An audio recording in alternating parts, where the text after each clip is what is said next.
नमस्कार दोस्तों, मेरा नाम है अभिषेक। तो चलिए शुरू करते हैं आज के एडिटोरियल की कंप्लीट एनालिसिस। सबसे पहले समझते हैं दोस्तों टॉपिक का क्या लिखा है, a bird in the hand. अब दोस्तों जैसा कि आपको पता होगा कि एलॉन मस्क ने ट्विटर को $44 बिलियन में एक्वायर कर लिया है। तो ट्विटर जो था वो एक ब्लू बर्ड को रिप्रेजेंट करता था, और वो अब क्योंकि एलॉन मस्क के हाथ में जा चुका है, इस वजह से टॉपिक जो है वो रिफ़र कर रहा है एलॉन मस्क को, जिसने कि ट्विटर को एक्वायर कर लिया। मतलब ये जो बर्ड थी, ये जो ट्विटर की ब्लू बर्ड थी, वो अब एलॉन मस्क के हाथ में आ चुकी है। ठीक। अंदर क्या लिखा है दोस्तों, Twitter under Elon Musk risks deterioration इन कंटेंट स्टैंडर्ड। अब दोस्तों एलॉन मस्क के अंदर जो ट्विटर है उससे खतरा पैदा हो रहा है कि इसके जो कंटेंट्स थे, जो इसमें कंटेंट्स अपलोड होते थे, जो इसमें लोग किया करते थे, अब उसका जो स्टैंडर्ड होगा, जो उसका स्तर होगा, वो डिटेरियोरेट हो जाएगा, मतलब कि और ख़राब हो जाएगा। डिटेरियोरेट मतलब होता है ख़राब होना या फिर और निचले स्तर में चला जाना। ठीक है। अंदर क्या लिखा है दोस्तों, of all the social media behemoths today. Behemoths हम कहते हैं दोस्तों जियांट्स को, मतलब कि जो बड़े बड़े कंपनीज होती हैं, जो बड़ी बड़ी ऑर्गेनाइजेशंस होती हैं। तो इसमें बोला जा रहा है दोस्तों सोशल मीडिया की जितनी बड़ी बड़ी कंपनीज हैं, जैसे कि इंस्टाग्राम है, फेसबुक है, रेडिट है, और स्नैपचैट है, ट्विटर है, उन सभी में Twitter incorporation is a curious creature. वो दोस्तों एक जिज्ञासु प्राणी है। क्यूरियस मतलब होता है जिज्ञासु, क्रिएचर मतलब होता है प्राणी। अब दोस्तों ट्विटर क्योंकि एक कंपनी है, तो इसको हम जिज्ञासु प्राणी तो कह नहीं सकते हैं। तो यहाँ पे क्यूरियस क्रिएचर मतलब होगा दोस्तों अनयूजुअल, मतलब कि जो दोस्तों अपने दूसरे पीयर्स से बिल्कुल अनयूजुअल है। अपने दूसरे जो इनके पीयर्स हैं फेसबुक और इंस्टाग्राम से कंपेयर करेंगे तो ट्विटर का कुछ अलग ही खेल चलता है, बिल्कुल अनयूजुअल है, दूसरों से बिल्कुल हटके हैं। ठीक है, इस वजह से इसको यहाँ पे क्यूरियस क्रिएचर कहा जा रहा है। ठीक। It has nearly 240 million daily access users. अब दोस्तों ट्विटर के रोज़ाना के 240 मिलियन डेली यूज़र्स हैं, मतलब कि 240 मिलियन लोग जो हैं वो डेली ट्विटर को यूज़ करते हैं। 240 मिलियन मतलब लगभग 24 करोड़ लोग जो हैं वो डेली इसको एक्सेस करते हैं, which includes political and corporate leaders besides personalities who command an immense following. अब दोस्तों ट्विटर के अंदर बहुत सारी पर्सनैलिटीज़ हैं, बहुत सारी फिल्म पर्सनैलिटीज़ हैं, स्पोर्ट्स पर्सनैलिटीज़ हैं, और इसके साथ साथ बहुत सारे पॉलिटिकल रिलेटेड पर्सन हैं, जितने भी लीडर्स हो गए वो सब भी इसके अंदर मौजूद हैं, और कॉरपोरेट लीडर्स हैं, मतलब कि जितने भी बड़े बड़े ऑर्गेनाइजेशंस के जो लीडर्स हैं वो भी इसके अंदर मौजूद हैं। और इस मतलब 240 मिलियन लोगों के साथ साथ पॉलिटिकल और कॉरपोरेट लीडर्स और प्लस इमेंस पर्सनैलिटीज़ भी ट्विटर के अंदर मौजूद हैं, ये बोला जा रहा है। ठीक है। Twitter's unique selling point is its provision to not only put up 280 character messages but also a platform featuring the dissemination of information. अब दोस्तों ट्विटर की एक यूनिक सेलिंग पॉइंट क्या है? यूनिक सेलिंग पॉइंट हम एक ऐसे पॉइंट को कहते हैं, एक ऐसी विशेषता को कहते हैं जिसके कारण ट्विटर जो है वो लोग यूज़ करते हैं। मतलब ट्विटर की एक ऐसी खास बात है कि ना केवल दोस्तों ये 280 कैरेक्टर मैसेज को टाइप करने की इजाज़त देता है, मतलब कि आप एक इसमें एक ऐसा ट्वीट कर सकते हैं जिसकी वर्ड लिमिट जो होगी वो 280 कैरेक्टर्स की होगी। इसके साथ साथ ये एक ऐसा प्लेटफॉर्म भी देता है, ये एक ऐसा मंच भी देता है लोगों को जहाँ पे इंफॉर्मेशन को डिसेमिनेट किया जा सकता है। डिसेमिनेट मतलब फैलाया जा सकता है एज ब्रेकिंग न्यूज़ के तौर पे किसी भी इंफॉर्मेशन को फैलाया जा सकता है। मतलब आपने देखा होगा कि बहुत सारे ट्वीट्स ऐसे होते हैं जो कि वायरल हो जाते हैं, जिसकी रीच जो होती है बहुत ज़्यादा लोगों तक तुरंत पहुँच जाती है। लोग ऑनलाइन कंप्लेंट कर देते हैं। मतलब कि एक ऐसा इन्फॉर्मेशन, एक ऐसा सोर्स है, एक ऐसा मंच है जहाँ पे हम अपनी इन्फॉर्मेशन को बहुत सारे लोगों के बीच में फैला सकते हैं। Debates and discussions and even for the mobilization of people. Debates हम कहते हैं दोस्तों वाद विवाद को, मतलब ट्विटर के अंदर लोग वाद विवाद कर सकते हैं, डिस्कशन कर सकते हैं किसी एक पर्टिकुलर टॉपिक को related, and even for the mobilization of people.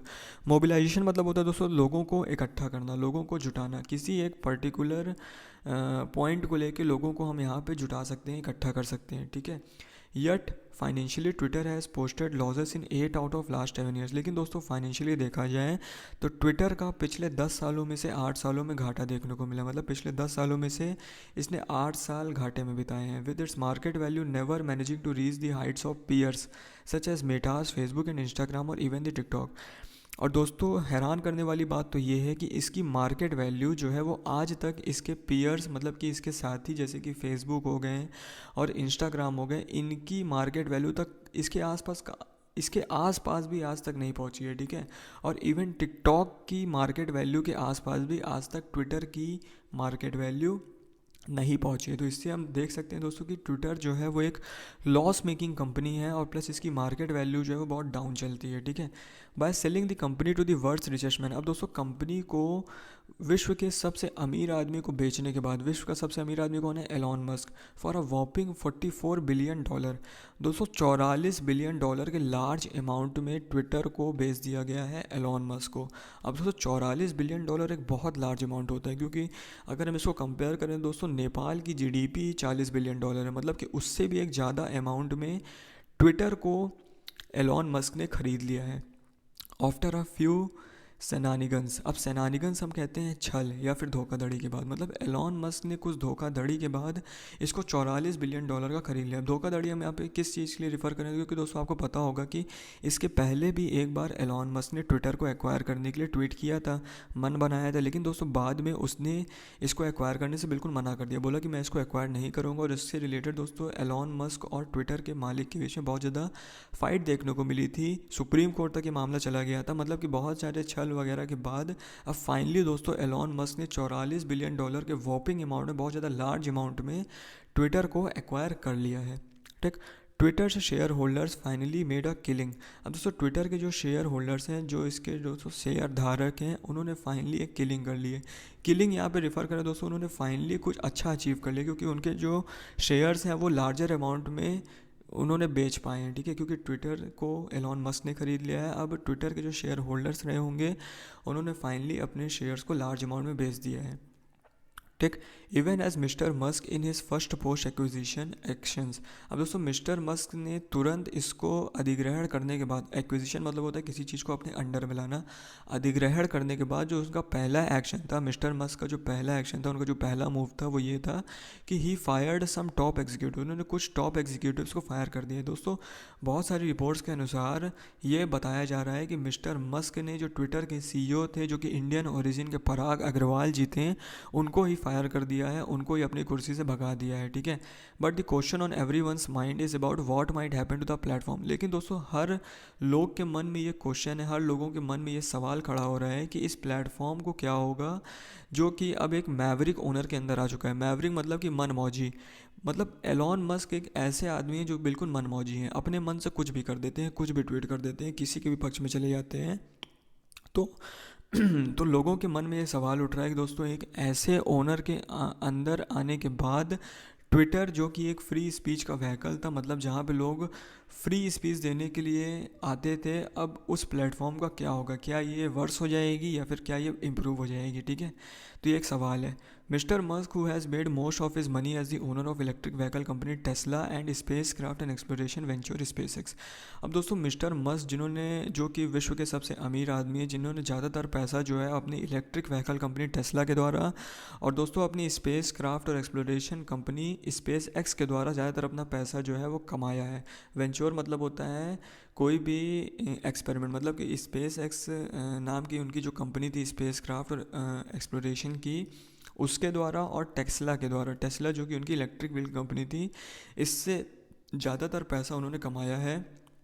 Could provide business ideas that could secure the firms finance, दोस्तों हो सकता है कि वो कुछ ऐसे बिजनेस आइडियाज़ प्रोवाइड कर दें, कुछ ऐसे टैक्टिक्स प्रोवाइड कर दें, कुछ ऐसे वेज इंट्रोड्यूस कर दें, जिससे कि जो ट्विटर की एक बिगड़ी हुई फाइनेंशियल प्रॉब्लम चल रही है, ट्विटर की जो एक बिगड़ी हुई, एक तरीके से ट्विटर में जो रिसेशन देखने को मिला, जो मंदी देखने को मिल रही है, इसका जो मार्केट वैल्यू डाउन होता चला जा रहा है, हो सकता है कि वो और बूम हो जाए, इम्प्रूव हो जाए, ठीक है। Yet as a Twitter user with third highest number of followers, अब दोस्तों एलॉन मस्क जो है वो एक ऐसे ट्विटर यूज़र है जिनके तीसरे नंबर पे सबसे ज़्यादा फॉलोअर हैं।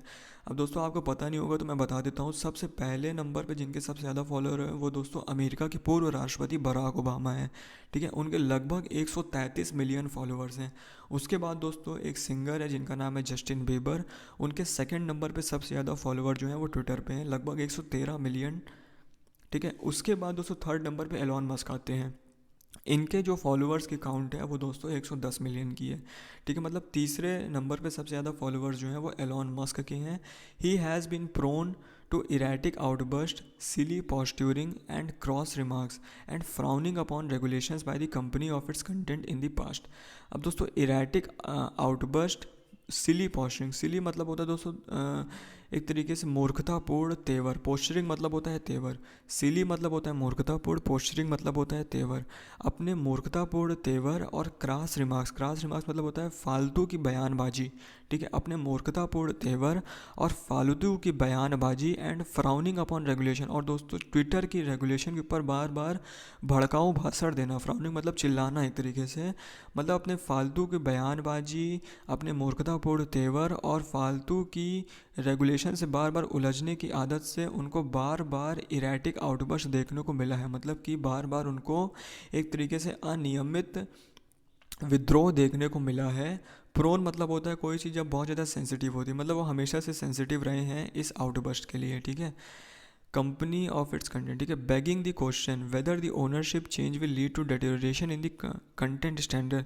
बेगिंग तो वैसे इसका मतलब होता है दोस्तों भीख मांगना, लेकिन दोस्तों यहाँ पे इसका मतलब क्या होगा कि इससे एक क्वेश्चन राइज हो रहा है, क्योंकि दोस्तों इनकी जो तेवर है वो कुछ मूर्खतापूर्ण रहते हैं, कुछ हमेशा से ये गलत बयानबाजी दे दिया करते हैं और इसकी रेगुलेशन पे, किसी की भी रेगुलेशन पे कुछ बेतुका बयान दे दिया करते हैं, जिसकी वजह से हमेशा ये आउटबर्स्ट का शिकार रहते हैं, एंगर का शिकार रहते हैं। तो इससे ये क्वेश्चन अराइज हो रहा है कि क्या इनकी ओनरशिप चेंज से जो स्टैंडर्ड था कंटेंट का जो कि ट्विटर में डिलीवर होता था, क्या वो डिटेरियोरेट हो जाएगा, क्या वो और ख़राब हो जाएगा। तो मतलब एक बहुत बड़ा क्वेश्चन अराइज हो रहा है और दोस्तों एक जेन्युइन क्वेश्चन है, ठीक है।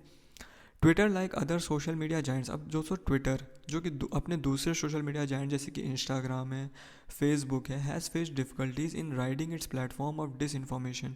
डिस इन्फॉर्मेशन हम कहते हैं दोस्तों दुष्प्रचार को। हैरेसमेंट थ्रू ट्रोलिंग कहते हैं दोस्तों ट्रोलिंग के द्वारा हुई गई उत्पीड़न को। हैरेसमेंट होती है उत्पीड़न। ट्रोलिंग आप जानते होंगे दोस्तों, जब एक पर्टिकुलर मैटर को लेके किसी के ऊपर बार बार तंज कसा जाता है उसको हम लोग ट्रोलिंग कहते हैं। ऑनलाइन ट्रोलिंग होती है, ठीक है।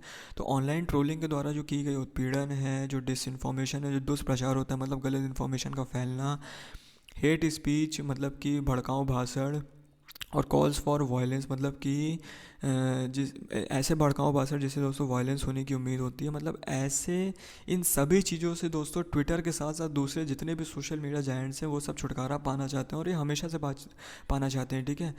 Recently it blocked former US president Trump. अब दोस्तों रिसेंटली क्या हुआ था कि ट्विटर ने अमेरिका के पूर्व प्रधानमंत्री डोनाल्ड ट्रंप को अपने प्लेटफॉर्म से ब्लॉक कर दिया था। यस दोस्तों, इनको बैन कर दिया था, ब्लॉक कर दिया था। अब पॉपुलर यट इंसिडेनरी यूज़र, दोस्तों अब डोनाल्ड ट्रंप जो थे वो ट्विटर में एक बहुत पॉपुलर लीडर थे, बहुत इनके फॉलोअर्स थे, लेकिन दोस्तों एक इंसिडेनरी यूज़र थे अकॉर्डिंग टू ट्विटर कंपनी के द्वारा।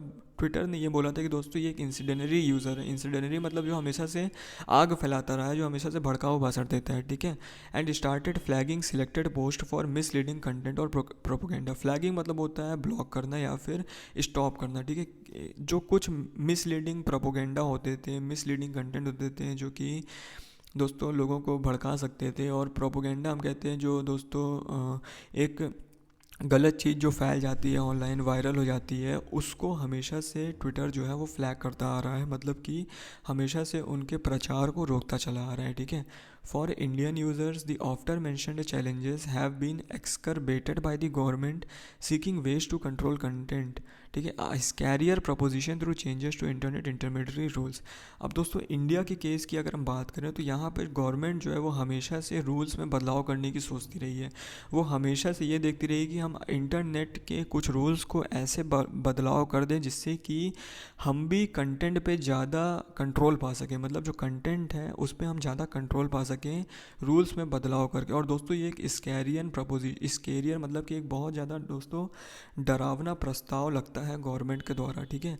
क्योंकि दोस्तों गवर्नमेंट जो है वो इन आफ्टर मेंशन चैलेंजेस से कोप पाना चाहती है। आफ्टर मेंशन चैलेंजेस मतलब कि प्रोपोगेंडा फैलने से, कोई गलत इन्फॉर्मेशन वायरल होने से, इससे वो कंट्रोल चाहना चाहती है। इस वजह से दोस्तों वो कुछ ऐसे रूल्स बनाना चाहती है जिससे कि वो इन कंटेंट्स पे ज़्यादा कंट्रोल कर सके, ज़्यादा इन पे उनका कंट्रोल हो सके, ठीक।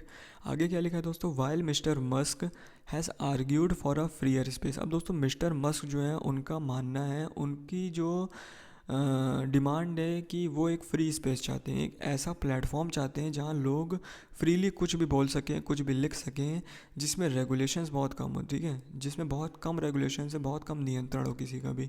He has since his purchase tempered those views in favour of a better and cleaner moderation of content. लेकिन दोस्तों ऐसा लग रहा है कि जब से उन्होंने ट्विटर को एक्वायर किया है, उनके जो तरीके और उनकी जो एक्शंस देखने को मिल रहे हैं, उससे ये लग रहा है दोस्तों कि वो कंटेंट को मॉडरेट करने के चक्कर में अपने इस व्यू को भूलते चले जा रहे हैं कि एक फ्री प्लेटफॉर्म होना चाहिए, ठीक है. Ostensibly to not lose advertisers wary of lending their brand to problematic content.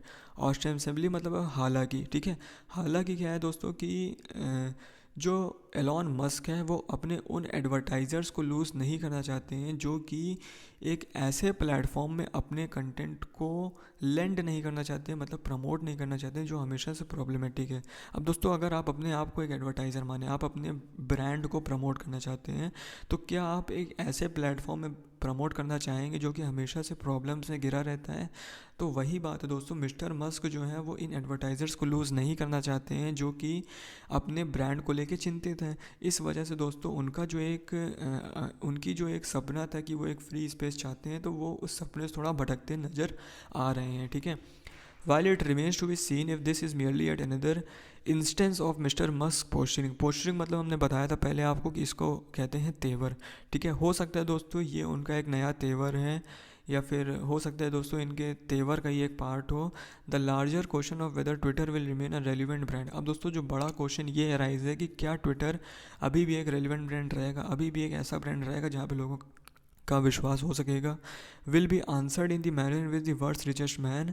अब दोस्तों इसका आंसर हमें ऐसे ही मिल सकता है जब वर्ल्ड का richest man Elon Musk will treat government, मतलब कैसे ये गवर्नमेंट्स को ट्रीट करता है, कैसे ये कॉर्पोरेट लीडर्स को ट्रीट करता है, and establishments in keeping reasonable and free speech intact. Intact मतलब जुड़ा रहना, ठीक है, मतलब कैसे ये गवर्नमेंट्स को कंट्रोल करता है, कैसे ये टॉप लीडर्स को कंट्रोल करता है कि वो फ्री स्पीच जो है अभी भी दे सकें. और इसके प्लेटफॉर्म से, मतलब ट्विटर प्लेटफॉर्म से फ्री स्पीच का जो एक चलन चला आ रहा था वो अभी भी इस प्लेटफॉर्म से जुड़ा रहा है and not subsume it to his business interest. और दोस्तों ये जो फ्री स्पीच की पॉलिसी है वो अपने इंटरेस्ट की वजह से, अपने पर्सनल इंटरेस्ट, अपने बिजनेस इंटरेस्ट की वजह से इसको सब्स्यूम ना कर दे, मतलब इसको दबा ना दे, ठीक है. तो आशा करता हूँ दोस्तों आपको आज के एडिटोरियल की एनालिसिस समझ आई होगी. दोस्तों ये था आज का कंप्लीट एडिटोरियल. आप इसकी स्क्रीनशॉट लेना चाहें तो आप इसकी स्क्रीनशॉट ले सकते हैं. तो थैंक यू दोस्तों.